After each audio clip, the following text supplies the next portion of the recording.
Hello, everyone. So today we are going to do day 2 of Bureaucracy. Um, Probably out of the 3 days that we don't generally spend on it, probably the, I don't say least interesting because the regulation part will make sense to you and you'll understand that and form an opinion on it. But so just two real slides here with notes. So bureaucrats are policymakers in a way, so they're almost going to make laws. So these are appointed people that most Americans don't know anything about, don't know who they are. There are thousands and thousands and thousands of people who make these decisions. And a lot of these bureaucrats are what they'd call quasi-legislative and quasi-judicial. So you think of quasi as just sort of. And so these people who are appointed to these positions who are almost like nameless, faceless people that we don't know, they get to sort of make laws and sort of make decisions and issue punishments. So an example of that would be like the EPA, which most of you are familiar with. So the EPA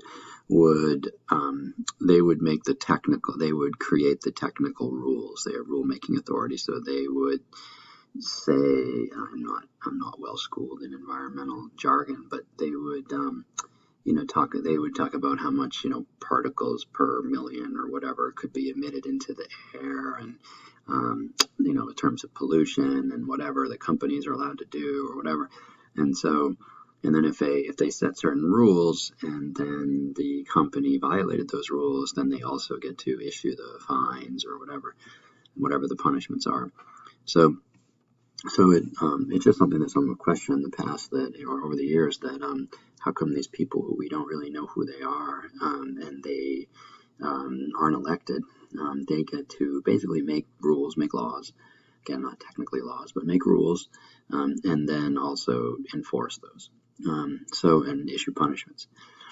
Administrative Procedures Act 1946, not a big deal. All it basically says is if an agency passes a law that impacts a party, a company, I should say, you don't want to confuse the party, but impacts some company, organization, or whatever, then that agency needs to inform them of the change. I don't know if I said law, but if there's a new rule that impacts a company, let's say, then that agency that made the rule has to inform them. So today, I got to imagine it's just done through emails or whatever. But anyway, so you can't just expect that everyone's going to keep up with all the new rules that are passed.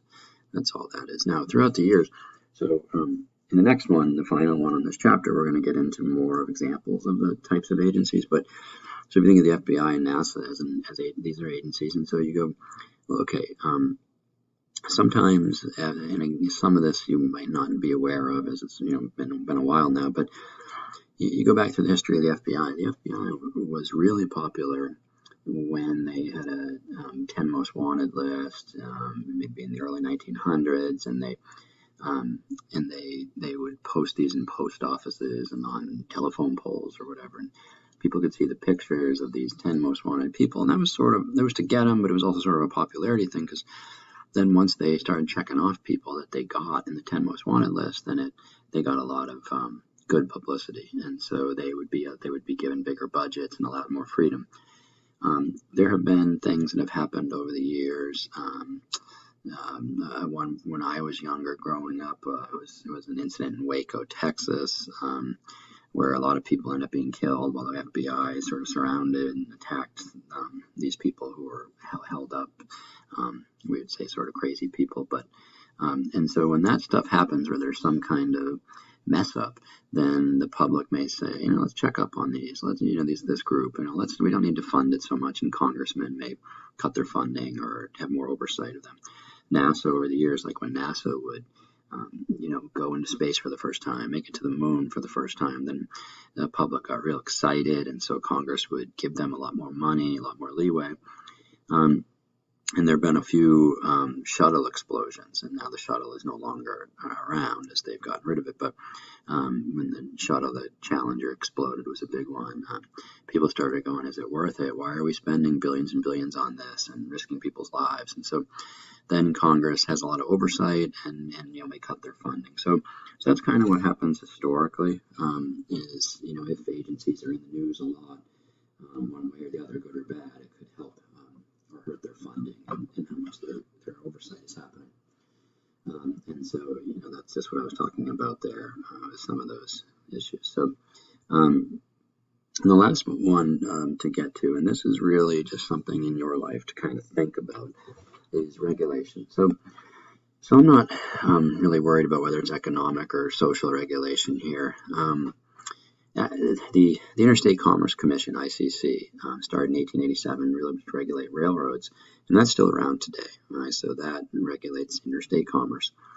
But a lot of these agencies that do regulatory things, right? Maybe it's a lot of it might be working conditions or safety standards for whatever. It could be bridges, roads, but it could be companies and how they work or whatever.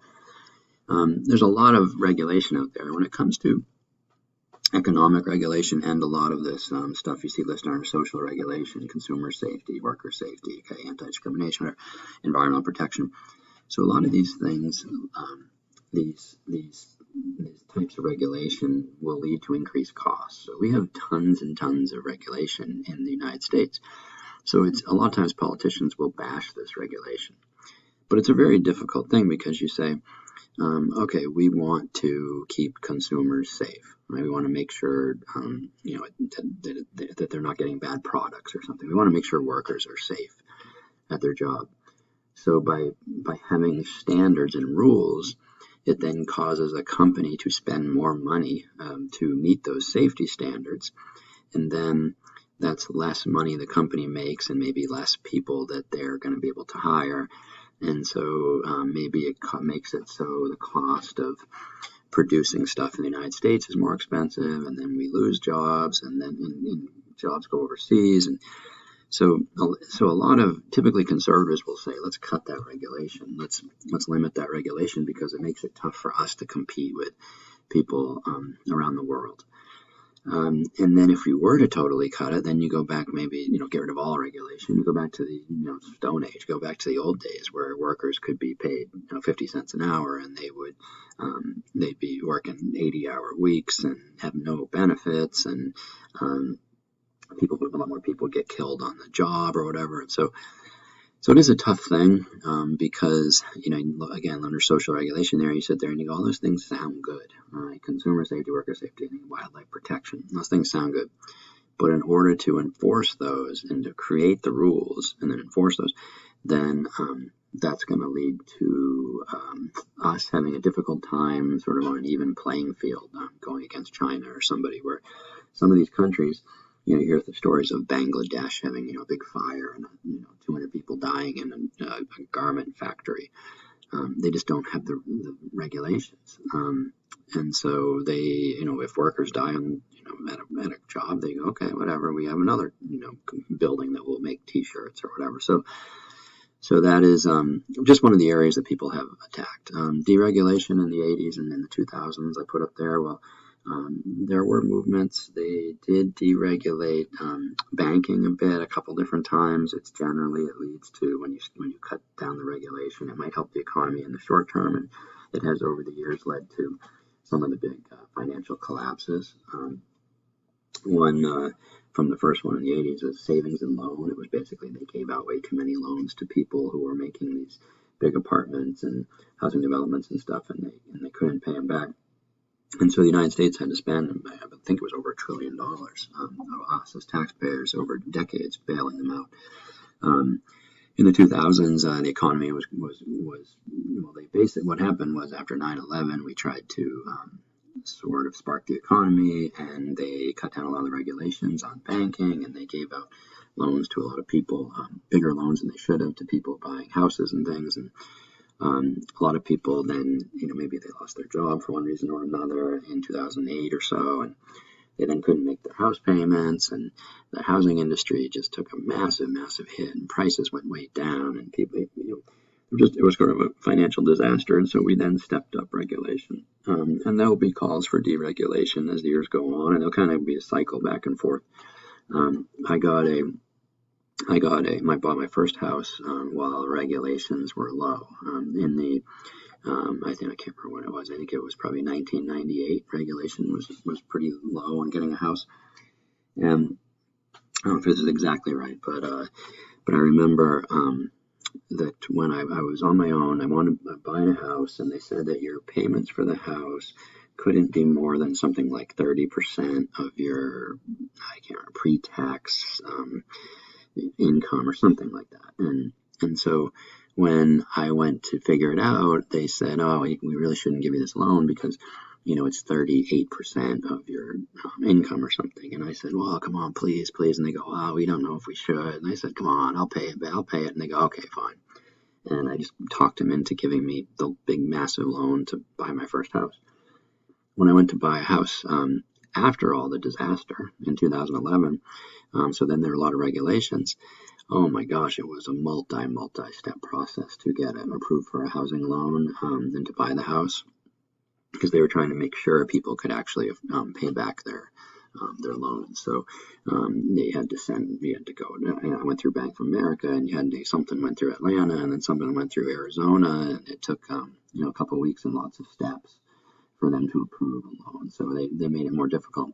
But a lot of conservatives will often say, well, that stinks. You shouldn't do that. You shouldn't make it difficult for business to happen. So just, kind of regulation, is it good, bad? Where do we go too far? Or do we go too far? Should there be more of it? Just kind of think about that as you go through life, I guess.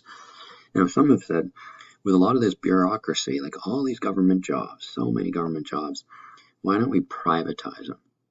Now, what that basically means is taking a job that the government does and turning it over to private business.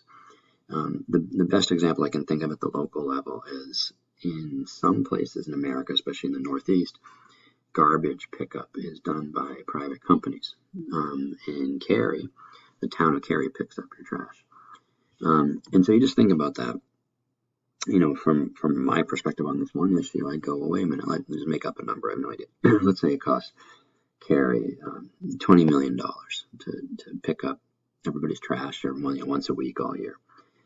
Well, what if you could, and that's what they do in the Northeast, of course, there's led to a lot of corruption too, but what if you could say, we'll take bids. Is there anybody out there, is there a company out there willing to offer, give us bids on what you would charge the town of Cary, let's say, to pick up trash? And if one company came and said, we'll do the exact same thing you're doing, and we'll do it for $19 million a year, and somebody else came and said, you know what, we'll do it for $17 million a year, the exact same thing. Well, then why don't we do that? It saved us $3 million we can use for other things. And then we're not having all these people with government jobs. They would be having private jobs. So that's something that they've done in some parts of the United States, is try to privatize certain things. Some have even said we should do it with schools. There's been movement from conservatives to that, where maybe public schools should, what are we doing in public schools? Maybe we should take the money we put into public schools and basically just have private schools where we can give the money to families who could then search for whatever schools. So there's a lot of suggestions out there that usually don't gain too much footing, I guess, too much ground. So anyway, we will stop with that, and then on the next one, and the final one for this chapter, I want to address some of the types of agencies so you really understand this a little bit more. So thank you for paying attention today.